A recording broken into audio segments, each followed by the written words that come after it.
bandiraɓe amtuɓe yebde a yawa habrirde Pindi TV caggal yettude guena gonɗo jonɗo en juule rasulu sallllahu alayhi wa sallam. En calmini khalifaɓe dini kono kadi en calmini khalifaɓe aada, en calmini ɓen ɓe ganduɗa ko ardiɓe en e galle he. Ko ngol waɗi laayoɓe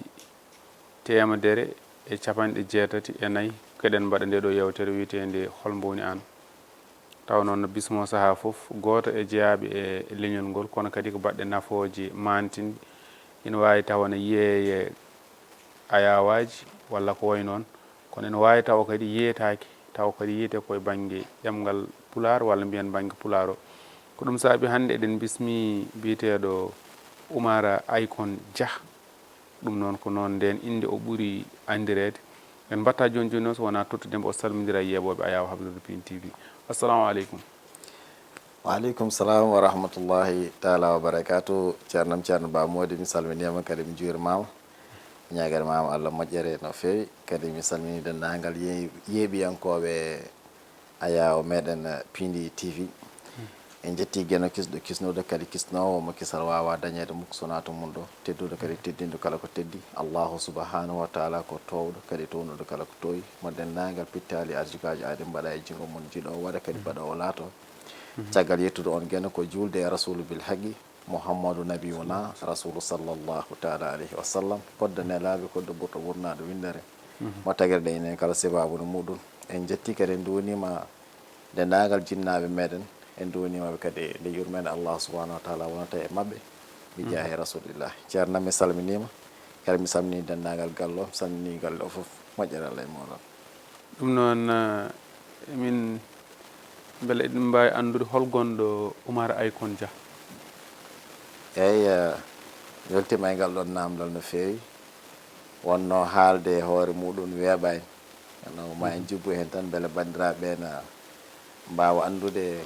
holto jibinen ɗen e to jeyɗen e to gummiɗen. inchallah oɗo wiyete ko Oumar Dia ɓurno ɗon andirede Oumar Aykon Dia jeeyaɗo toon to ɓundu Coumba Bannano Boubou Malick Sy e wuron wiya Sinthiou Mbaylaji koye diwan Goudiri Gare. donc en calmini noon en dewniɗon calminaɗe en calmini dendagal ɓundunaɓe kala en calmini galle meɗen e nder Sinthiou Mbaylaji galle Oumar Baydi. en calmini jinnaɓe men wonɓe toon oɗo saaha guila e gorguiraɓe ha e mamiraɓe kala calminama juurama. ɗum noon ko Aykono holko addi ɗum hen? Aykono ko inde artiste saaha gandanɗa horma nde gonɗen ɓurɗen wonde suka ko en mbawi wiide ko inde waccore nde gandanɗa horma jimowo meɗen ɓurɗo andirede Aykon adi woni Aline Badara Thiam ko on jeyno nden inde kadi ken fans muɗum dokkiɗen nden inde yeehi noon ha waɗi dumunna juutɗo l'an 2007 pottuɗen e mawɗo goto yo yurmede Allah wone makko ganndo leñol ngol mawɗo kadi e leñol ngol o namdi kam no namdoɗa hamni holko jildodir indam nde e Aykon kalam mo wonde ko Aline Badara Thiam ko Aykon Sénégal ko jimowo Sénégal naaji kono woni ko Amérique. o wi no darirɗa e leñol ngol ni ene mbaɗa yidde inde Aykon ni e noon nde lolliri e nder leñol he ni jimmi ñande wonde sa namdama ko Aykon yahata inde Aykon nde konde yahata taw sa jaabima ene natta e nder leñol he mbimon bisimilla. o wi caggal hande andu wonde Aykon mbattiɗum enam aadiyanke katante ummaniɗo naftude leñol awo mbatten ɗum aadiyanke kawo mbatten ɗum katante o mbaɗen ɗum ummaniɗo en o mbaɗen ɗum naftude leñol. on ko holon hampinma noon? yo Allah yurmo yaafo ceerno Yaya Bass to leydi meɗen Mauritanie. kecciguel salino miññede. kecciguel salinogel miññede. en calmini troupe théâtral mo gandanɗa hoorema kanko darnuno ɗum min goni hen fedde e nder fedde guila 2007 amin goni hen amin beltinamo wonno ko neɗɗo mo gandanɗa hoorema jiɗɗo leñol pulagu dariniɗo kadi culture pulagu kadi waɗi hen kaddi bawal muɗum machallah. on saaha min gonno e troupe makko machallah. tigi holko adi wonde meccal ma? adi wonde meccalam ko siras gadim wedde siras ko leydi meɗen Côte d'Ivoire woni meccal gadingal gadimi wadde ko siras ɗo e Sénégal gadirɗa ala gadimi wadde menam ko leydi Côte d'Ivoire 1996 caggal siras o ko ndewnuɗa hen caggal siras o mi rewni hen mecce ɗiɗi woni menuiserie en bois e tawi kadi e wondude menuiserie métallique woni suudaragal taw noon ko suudaragal métallique. est ce que woɗɗodira hen hakkude suudor tan e métallique e oɗo est ce que ɗesa hen wadde mecce ɗe est ce que ɗe goɗɗodirani seeɗa banggue métallique o e banggue gummiɗa ko siras paɗa métallique mbimi ɗon est ce que woɗɗodirani seeɗa eyyi bon en verdure mbawide woɗɗodir seeɗa mais on saaha ko kanje tati ɗe foof jadanno mboɗo wawi wiide ñalawma o goto kanje tati ɗe foof mboɗo liggode saabu somi fini subaka mbaɗanmi ko siras ha 10 heures walla 11 heures on saaha mi yahat jeere mi duggunoya nenam mi arta galle mi totta mo nduggo o wona e defde mi rutto mi yaha atelier menuisier bois mi wona e liggade menuisier bois ha tisbar noddine mi arta galle mi wotto somi wottima gayni mi hirdoyo suudaragal ko ɗe mecce tati mbaddannomi e nder ñalawma o kala mboɗo memani kanji tati foof siras o holko tawi ko gaccuɗa ɗum eyyi siras o sa yini ko adi foof sa yi mboɗo waɗanno siras o ko beela yidde dañji hen frais de dépense et de transport ɗi gandanɗa hoore mbaɗa wawa yuɓɓinoyde ɗeto mecce ɗe mbaɗanmi ko fayno menuiserie métallique o e menuiserie bois o ɗum tagui mbaɗa waɗanno siras o nde ha ɓooyi bon nattumi jogade caɗele financement goppumi siras o mbawmi wadde ka ɓogonoɗo won wonɓe siras ha jeehi France jeehi Côte d'Ivoire walla an a dañatano e siras o ala mo dañatno mais tawan kadi nam wonani rêve am continue ɗumen nam ha mi yettoyo woni niveau taw ɗega mecce ɓurani kam siras o voilà gummiɗa ɗon mbaɗɗa ko menuisier no foti lebbi mbaɗɗa hen menuiserie mi waɗi hen hitande menuisier métallique mi waɗi hen hitande menuisier bois mi waɗi hen hitande ɗeɗon mecce ɗiɗi holko seerani ɗumen menuisier bois ko meccal ngal ganduɗa hoorema ko leggal ɗum waɗi ɗum ko les menuisier bois woni fewnude leecce en fewnude baafe leɗɗe en e ganduɗa hoorema armoire uji ɗe ko way noon e fotiyaji comme ɗi joɗiɗen ɗi taw ko leggal eyyi ɗum woni menuisier bois ɗum no foti lebbi mbaɗɗa hen hitande mbawɗa walla dogɗa jaaɗa gaccuɗa non non hitande mbanmi ɗum moment mo mbaddannomi ɗeɗon ɗiɗi mbo nawde ɗumen namde ko fate banggue janggugol ngal bois e métallique eyyi bois e métallique métallique o bon ha joni mboɗo waɗede mais moment o ɗon par ce que jiidano on saaha ko kalantumami ɗo ko foof ko leydi Côte d'Ivoire ɗum waɗno e on saaha kadi mboɗo wadde hen menuisier métallique o menuisier métallique koko fate fewnugol baafe jamɗe e palanteje jamɗe e ganduɗa hoorema e fewnugol fourneauji en e ko ganduɗa hoorema kala ko fate e soudure mo ganduɗen woni machine aji demirɗi en e ko way noon ha e machine aji courbirɗi en e ciifirɗi foof ko ɗiɗon goni e soudure mo ganduɗa hoorema métallique mo mbiyeten e woni noon soudure goɗɗo on ko soudure industriel wasatama e garoy hen kadi taw jiida e soudure métallique par ce que mo heewi kadi beela a woni toon ha keɓɗa kayit Côte d'Ivoire mi woni toon ha keɓmi attestation des travail métallique o e bois métallique o e bois leɗɗe ɗe e jamɗe ɗe leɗɗe ɗe jamɗe goto fof mi heeɓi hen diplôme muɗum taw ko diplôme attestation de travail on saaha noon nde min garti Sénégal kadi continue métier ɗe kono haɗum umma toon kam taw mi dañi ɗiɗon diplôme aji ni gartuɗa nde Sénégal holko gaddiɗa wadde nde gartumi Sénégal on saaha mi jooɗima ko juuɗe seeɗa galle he boni mi nawa ɗum toon walla hoddiɓe men ɓe ganduɗa hoorema walla mi yaha Goudiri atelier ji sehlama wonɓe toon ɓe mi ara ɓe mbiya min mboɗo jogui caɗele oɗo devis mboɗo yiiɗi andude o holno fewnirte walla no gollorte kamɓene mi waɗaɓe hen guidé kono ko passe temps tan kadi mi doka mi arta gallami on saaha kam wona meccal ngal no waɗa pratiqué normal a waɗino hen place walla a waɗano on saaha mi waɗano hen place eyyi on saaha mi waɗano hen place par ce que ko jonde wuuro wonno ko gaynaka tan e ndema e fate liggueyaji guel sa gayni ɗumen o hay goɗɗum ala ko mbaɗata somi yeehi Goudiri ko sehlama mbiyata ballodiranmi e banggue atelier ji mabɓe place uji mabɓe hay ɗum ko ñalawma goto mbaɗa wawi wiide yontere nde foof mbawa ɗum hen ñalawma goto mi arta holko hannama wadde place Goudiri hande kam wadde place Goudiri ko jeeyano ko e programme ujam par ce que Goudiri mboɗo wawno toon wadde place par ce que ko toon jibinami ko toon kadi mawnimi kadi ko toon woni iwdi ndi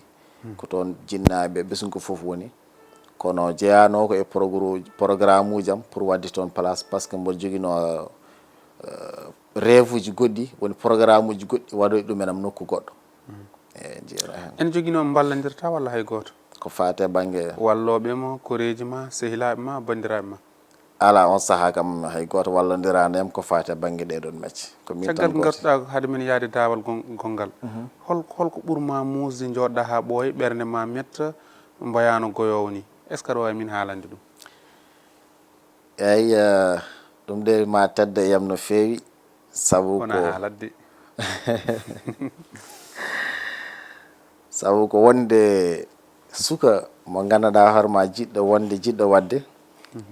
ewa dogowo jamma e ñalawma subaka e kikiɗe gam yidde waɗande e weltinde jinnaɓe jaa hen ha to ɗamintuɗa ma jomum en kawre e oɗon belamma Allah subhanahu wa taala ruto sorta ɓeɗon kedditoɗa an o goto sahaji joɗoɗa ha ɓooya mbiya beele ene jaari mi kontina walla mi woppa sabu ko baba galle yahata ene raddo ene artira e galle ko ɓesgu saabi ko tawi galle woni vidde tan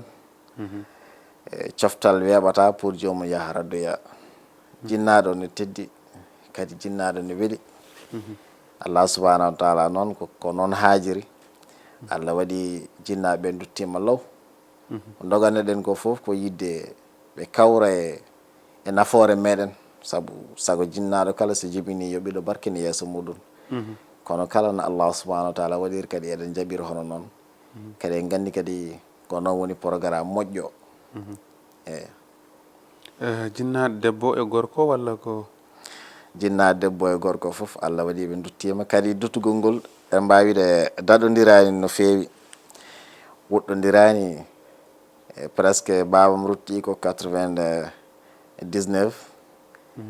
nenam rutti ko 2002 ade ko duuɓi tati goni hakkude mabɓe te on saaha ene wonno e jamanu mo ɓurnoɗen wawde dogde gam wawde dogde daña jawdi dogde daña gandal dogde daña meccal ɗeɗo gueɗe tati foof eɗen baddanno ɗumen am pour gam wawde heɓɓitade ɓe wawde waɗandeɓe kono ko ni Allah haajiri ɗum ɗon jeeya hunde nde jittiranmi Allah subhanahu wa taala kono ko Moussa Allah gonɗo e ɓernde ganduɗa hoorema ne teddi no fewi eyyi ɗum noon yo Allah yurmoɓe yaafoɓe yo Allah harnuɓe aljanna kamɓe mayɓe julɓe dawliɓe pop allahuma ko wona ko ɗum ko caggal mum holko mbaɗɗa eyyi caggal ɗumen nam mi ummitima ɓundu garmi ɗo e garmi par ce que nenam ko Thiesnajo ko ɗo jeeya ko nenam ko Abdallah jeeya Abdallah jeeri côté cuɓlel eyyi sere walla en sa ummima jarguel voilà hedde saɗa faye voilà donc cuɓlel ɗawa nenam ko toon jeeya donc kono ko hankkadam ko ɗo henne ɓe mawni e Thiès donc minen garmi doganmi o ga banggue caggal nde nenam sanki 2002 ko nden garmi Thiès l'an 2004 pellimi no hankkadi nam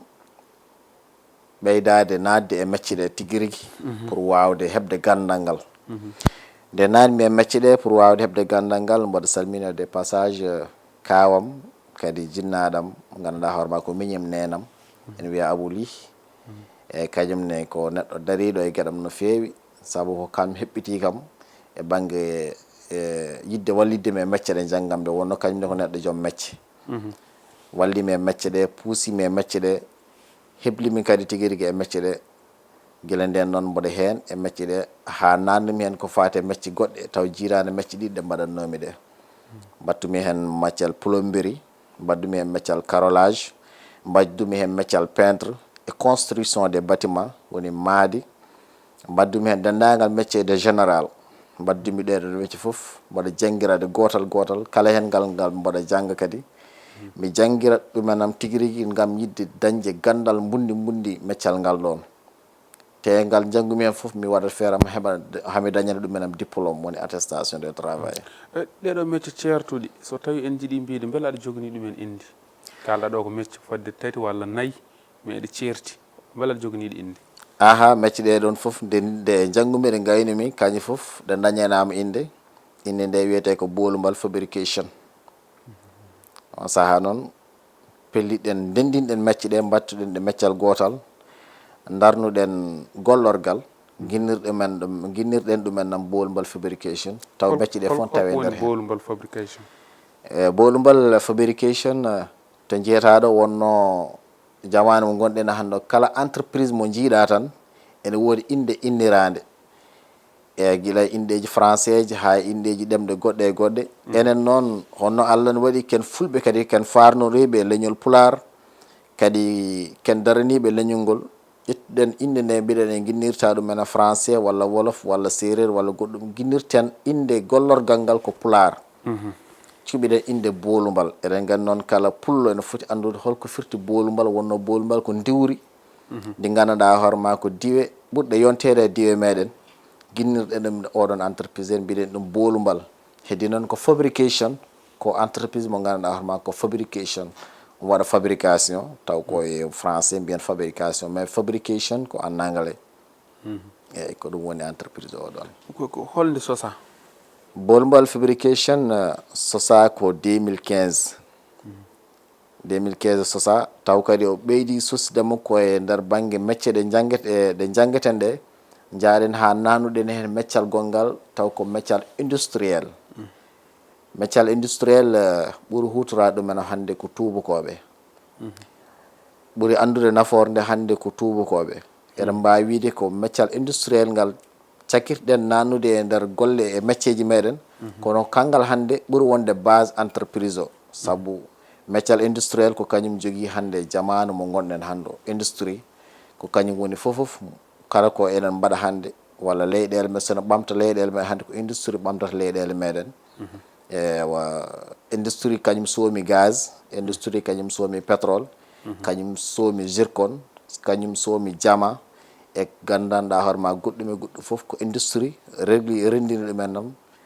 soomi ɗumen nam. Bel société on jogui kayitaji?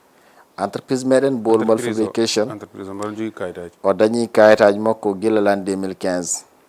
kala papier de nécessaire ɗi ganduɗa hoorema entreprise ene jogo fof entreprise meɗen boolumbal fabrication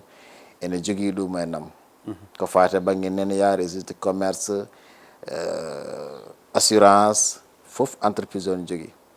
omo yooɓa impôt ji makko omo waɗa fof kala ko entreprise ne dille no fota gollade omo gollo kala kadi ko entreprise ene fawe e dow dande entreprise ene fawe e dande makko kadi omo yooɓa inchallah. no foti yimɓe gollenta? Entreprise o ko gollinta yimɓe o saaha joni to gonɗen ɗo en mbawiden yaa fodde 100 e ko fawi neɗɗo taw kamɓe fof ɓe dawata koye inde entreprise o ɓe ɓornoto kadi ko teni entreprise o saabu ko en waɗi maçonŋeɓe en waɗi plombier ji ene waɗi électricien ji en waɗi des soudeur professionnel ɓe ganduɗa hoorema kadi en waɗi waɗoɓe formation woni janggoɓe métier taw foof nene nder entreprise he. a heblat yimɓeɓe ha ɓe gona ɗon ina waɗa heblo walla jiɗɗo arde fof arat tan? ene waɗa heblo so tawi a ari a ala meccal il faut ganda hol banggue jiɗɗa gollorade ko fate banggue janggugol meccal ngol. yaw so tawi ko banggue janggugol meccal ngol jahata ko banggue formation professionnel woni soudure industriel. yaw so tawi no jomum ari ala meccal ɓurani entreprise o noon ko jomum arata o en jogui meccal wawa dañde contrat heɓa contrat muɗum taw kadi en wawa gollade e entreprise he kadi en yooɓe no hanniri ni. jomum ara taw ne jogui meccal? eyyi taw ara taw en jogui meccal muɗum. so tawi noon komo ala meccal on ɓurata waɗede dévier koko fate banggue formation professionnel soudure industriel o par ce que hande en mbawi on ɓuuri wawde wallidde sukaɓe leydi ndi on ɓuuri wawde kadi wallidde jeunesse o saabu hande sa yi maçon hewani waɗede formation, menuiserie hewani waɗede formation mais industriel ko meccal ngal ganduɗa hoorema keerigal e tigui kadi en mbawir ko kañum jogui hande aduna o surtout e jamanu mo gonɗen o so kala meccal ngal neɗɗo hande ene waɗa ko fate banggue dillugol industriel en wawi yarude banggue suudaragal saabu plateforme uji pétrole hande darnadi mi wiyatani e nder leydi Sénégal tan darnadi hande e banggue adunaru ndu foof hande ene namdo ko fawate banggue de soudeur professionnel soudeur professionnel noon heewi ganduɗa hoorema catégorie ji gonɗi e nder muɗum taw jiida tan e soudeur mo nanteno emo walla no gandirɗen walla no pamirɗen soudaragal ni ko wona ko ɗum hojomaji men ɗi keddi ko seeɗa way kono woɗɗi way kono nana gasani beela ko Sénégal tan walla ina yalti Sénégal entreprise o ala o haɗani e Sénégal tan omo yalti Sénégal saabu omo jogui doole leydi meɗen Mauritanie omo jogui toon gandanɗa hoorema équipe aji wonani ɓen toon ɓe ganduɗa ko entreprise e base kadi ko toon liggoto eɗen dañi toon kadi chantier ji taw ko leydi Mauritanie waɗaten contacté yidde waɗanede ko fata banggue réalisation de tuyauterie de gaz walla e pétrole e banggue usine aji mabɓe pétrole gonɗi toon walla usine aji mabɓe gaz gonɗi toon taw ko yidde gollodirde e entreprise meɗen Bolumol fabrication mbala gollodirɗo e laamu Sénégal e laamu Sénégal ɗo henna min ɓurda jogdade relation no fewi ko fate banggue gollorgal e saabu sa ƴeewi marché ji kewɗi jaltoji hande ɗi gandanɗa hoorema ɓiɓɓe leydi no ponno hebde ɗumen nam ɓuuri hewde tottire ɗumenam ko entreprise aji ɗi gandanɗa hoorema ko aranɓe woni étranger ji e wadde hay soɗen keɓane kadi hewani ko seeɗa walla soɗen keɓa ɗum keɓeten ɗumenam kadi koye juuɗe ɓe gandanɗa hoorema étranger ji arɓe ɗo e nder leydi taw ko ɓen totta wode hen ko guitti kadi mbaɗa ɗumenam woni wadde sous-traitance tottira ɗumenam kadi e entreprise ji gonɗi ɗo e nder leydi ndi nodda ha noddoro en hen enen e garen ɓe mbaɗa en présenté mbawen jokkodirde e mabɓe ƴeewen ko potata rokkude en hen ɓe dokka en hen enen mbaɗen ɗumenam réalisé gollon ɗemɓe ha golle ɗe ndewa lawol kono ala foof kono foof so arti jarore nde kadi koye mabɓe rewata ko kamɓe jarate wona enen en waɗat noon e hen tan ko liggade kono en jirtako hen kadi koye meɗen saabu ummaki e laamu direct tan faye meɗen tigi hol wasiya mo mbasoytoɗa sukaɓe Sénégal naaɓe golle ngala ɗanle maaya e maayoɓe e maaje kadde hol wasiya ngo mbasoytoɗaɓe e rango so wonko jinnoɗa haalde a haalani kalora ɗum hen gasi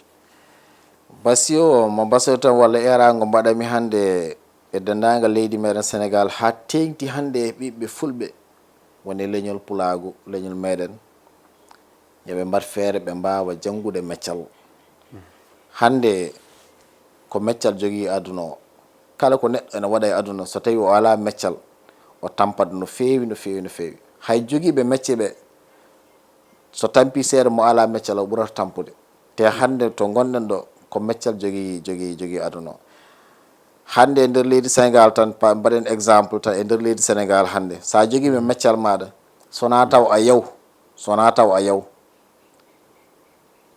sa yawani noon kam ma dañ golle ɗe gandanɗa hoorema mo ala meccal ɗe wawade ni andude saabu hande mbaɗen exemple tan e soudeur industriel hande plateforme uji pétrole ɗi hande aɗa ƴetta yimɓe taw ko soudeur uji professionnel ɓe gandanɗa hoorema ko waɗɓe formation han dañi diplôme goto diplôme mo wiyete ko homologation d'agrément homologation d'agrément ko diplôme mo ganduɗa hoorema wawi dañde ɗumen ko un soudeur professionnel taw gandanɗa hoorema ko soudeur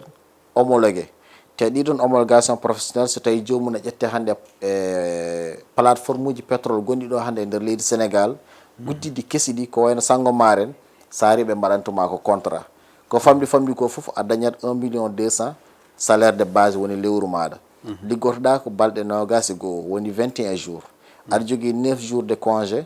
mais a fawdirat a artata saabu gonɗa ko nder maayo ko plateforme pétrole woni toon a artata 9 jours ɗuɗo a windanta ɗumenam ko congé banggue a fawdirat ɗumenam ha daña lebbi tati ɗi hawrat ko 63 jours 63 jours ɗi joni lewru fo a dañi toon 9 jours lewru fo a dañi toon 9 jours donc a dañat fodde 28 jours de congé ɓe mbaɗatma ɗumen arrondir daña 1 mois de congé te 1 mois de congé plus ɗeto 3 mois ɗi ligguiɗa foof hawrete dokkeɗa haaliss ma garta gayen joɗɗa galle ma gona ga lewru aɗa fofti sa lewru ndu timmi kadi duttitoɗa mbatta toon kadi 3 mois goɗɗi wadde ɗum ɗon wawi rokkudemo ɗumenam tan ko meccal te plateforme pétrole goto foof ne andi gurdam plateforme pétrole ene weeli ha maayi ala caɗele saabu koye nder bateau ji gonɗon e kamɓe jogui ñamdu mon yardu mon cellal ɓalli mon e gaynaka fofoof muɗon donc ala caɗele mais ko meccal janngude meccal ngal wawata hokkude ɗumenam o jomum oɗon faveur wadde so tawi ɓiɗɗo leydi dañi ɗumenam e nder leydi muɗum Sénégal on sohlani hannde kono timpo e maaje kaɗɗe no wiyen ene dartoya jawɗele leyɗele goɗɗe e ɗum noon waynoto ɗum noon ko adi fo mi jaarima ceernam mi wima ko mbatta ko yo Allah subhanahu wa taala yoɓe hen moƴƴere min beltima no feewi yo Allah junne e gollal ngal kadi waddanma hen cellal waddanma hen kadi mbawka tigui rigui kadi ɓeyda sellinde e ɓandu ndu tigui rigui ɓeyda sellinde dande nde yo Allah yoɓ moƴƴere en calmini gallo kadi dunima gallo kadi yo Allah subhanahu wa taala ɓamtuɗo moƴƴere waɗa ɗo nden ko bijahi rasulillah en calmini dennagal ɓurdunkoɓe kala kadi en calmini dennagal Thiesnaɓe tigui rigui woni toon to gummiɗen en calmini galle meɗen en calmini dendagal élément ji wonɓe e nder entreprise meɗen Bolmal fabrication taw ko liggotoɓe hen on jarama ɗum noon en jetti ɗon Cheikh Oumar Mouhamadoul Bassir Afaba mum tokoro mamum jaɓɓama toon to Mbawan Kër Abdou Ndoy kono kadi en jetti omo ganduɗa ko Bocara Niang yandude Bambi Malick Sadiel mo Guédé village kono kadi ko noon jettirɗen omo ganduɗa ko Ibrahima Mamadou Diallo ceerno Cheikh Oumar Mouhamadoul Bassir jaɓɓama Mbawan Kër Abdou Ndoy en jetti bandiraɓe mo ganduɗa jehino toon notitade yewtere ko ƴetta ko toon kadi yaltiɗo e piindi hane hanirta ni ɗum noon bandiraɓe kadi yo jah jeeɓoy ɗum koko watno toon e galle toon to Kër Abdou Ndoy e jaɓɓa jaɓɓugal bangal fayida no fewi Cheikh Oumar Mouhamadoul Bassir mo ganduɗa ko dariɗo darde Cheikh Oumarul Foutiyou darino ganduɗa ko yo galleji dine ɗi foof gon gotum yo jokkodir yo ɓattodir ko yahata e galleji dine ɗi foof ɗum noon eɗen mbawi min mbiyami mboko silama Cheikh Oumar on woni Cheikh Oumar Mouhamadoul Bassir tonggode temedere e capanɗe jeetati e nayyi taw wonno koɗo men ko Oumar Aykon Dia to caggal to noon ko gorko mo kanel woni Djiby Dieng Allah jarama on jarama jokkon e yebde télé mon ha saaha goɗɗo hawrude welede gueno jarama jarama